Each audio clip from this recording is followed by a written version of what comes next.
What is up? I'm Young Suz the Buck, back with you guys again for video number 2. And this time we are talking Buccaneers team needs for the 2021 season. First things first, I want to know who you guys believe is the highest priority that the Bucs need to address this offseason. You can let me know, of course, down in the comments section. As far as the team needs, let's get into it. Even though there's actually not a lot of holes on the roster, there is a lot of depth that we could actually use to strengthen this team as far as moving forward for the foreseeable future. So as far as the team needs are concerned, in my personal opinion, we definitely need a defensive end. We need a quarterback. We need a center. We need a running back. We also need a linebacker in no particular order. And definitely, of course, the defensive tackle position as well. So first up, let's talk about the defensive tackle position. So assuming Ndamukong Suh is re-signed, the immediate future looks okay as he has been an Iron Man. But first, we cannot assume that he's just going to continue to be that Iron Man as he gets up in there in age. A step slower, of course, but still pretty much exactly what you brought him in to do, he is able to do.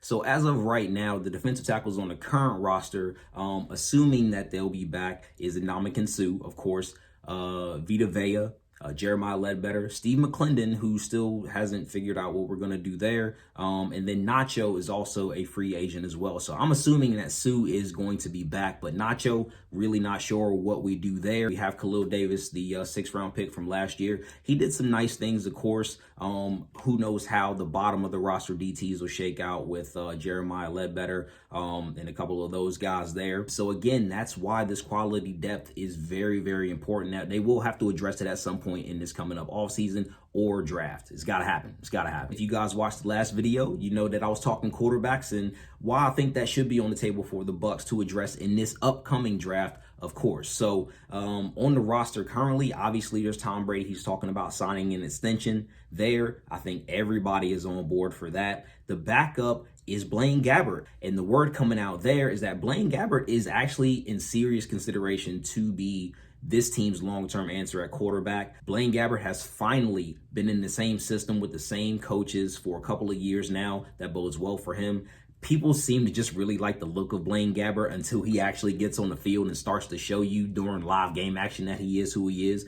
But at this point, we have to kind of give the coaches due. They have done everything right as far as player projections and how they've been attacking and telling you exactly what they're going to do, and it's been manifesting that way in how the roster has shown up and the play on the field. So we should really take them at their word that Blaine Gabbert is definitely in serious consideration. However, if that is not the case, they do need to bring in competition for him, which is why I think they need to look in the draft there.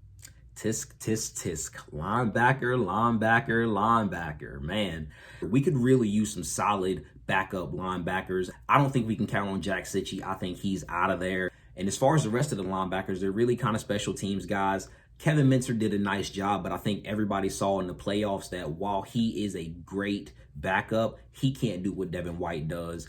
He can't do what Levante David can do in a pinch situation as far as playing to that elite level that we are used to seeing with those two guys. So they definitely should at least bring in some quality depth. Hopefully that player can be a Kendall Beckwith, who kind of was brought in, immediately asserted himself into the starting lineup and has starter consideration. So I think you guys can see that definitely the linebacker position does need to be addressed. We got to get some quality backups in there or somebody who can project long-term as a potential starter, man. And I know y'all would love to see that happen for sure. Okay. Moving right along, we're talking defensive ends. And as far as the roster is concerned there, JPP, Anthony Nelson, Shaq Barrett, still trying to figure out what they're going to do with Shaq Barrett. Hopefully they can reach a long-term deal. Shaq still has some years left to play. I think he'll be 29 this year. So you guys definitely understand that there are plenty of good years left for him if he can keep that up. And of course, you guys could see that once Vita Vea was back into the lineup, Shaq's production went to the moon. So I think if everybody is back on that defensive line, things immediately bode well. But if we cannot get Shaq back, I think they will definitely look to address defensive end in the first or second round, perhaps even going after a couple of the top free agents that happen to fall through the cracks, which they should definitely do, because this team is built to win now, and we cannot afford to go back to a couple years ago when we were looking for pass rush almost at every corner, throwing everything against the wall, trying to get something to stick, and then we found Shaq Barrett. Nobody's been talking about it. And as far as running backs is concerned, I think you guys know that Rojo is our true one. He's been showing the burst, the power, everything that you want from the running back position for quite some time, and he finally started to show about midway through last year. I really don't understand why it took so long, but here we are again. So playoff Lenny, I really don't think will be back unless they decide to go in a different direction and actually bring Leonard back. But I think he has priced himself out of the market with his production and play down the stretch.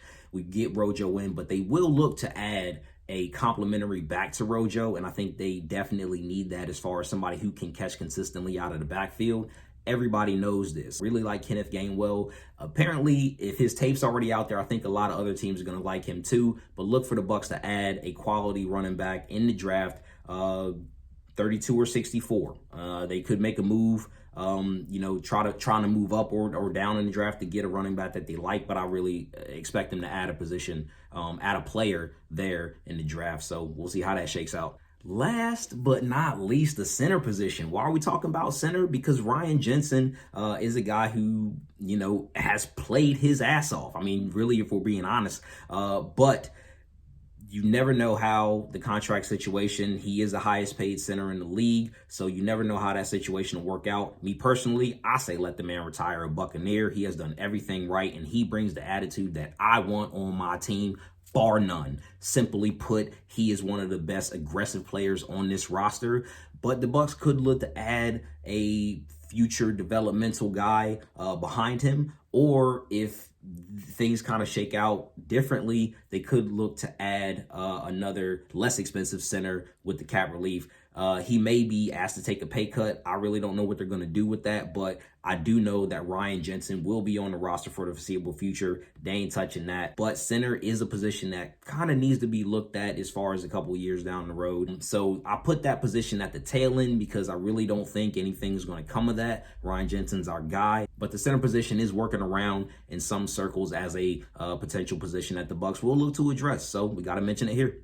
All right, just another quick hit for you guys. Of course, thanks for tuning in. Thanks for sticking with us. Look for some more content to come up here pretty soon, talking about some more key issues that the Bucs need to address. Again, let me know what position you guys think the Bucs will look to address this coming up off season. Which are the highest priorities for the Bucs? That is the key question. I don't know how that's going to shake out as far as which position they will prioritize as the biggest need on a roster that really doesn't have that many holes. So let me know what you think down in the comment section. Like, comment, subscribe, of course. Come on back. We got some more for y'all. And listen, at the kid_suds on Twitter, at nickel_dom football on IG. Right back to Twitter at nickel_dom FB. We can talk, chop it up at any one of those. And, thanks for sticking with us.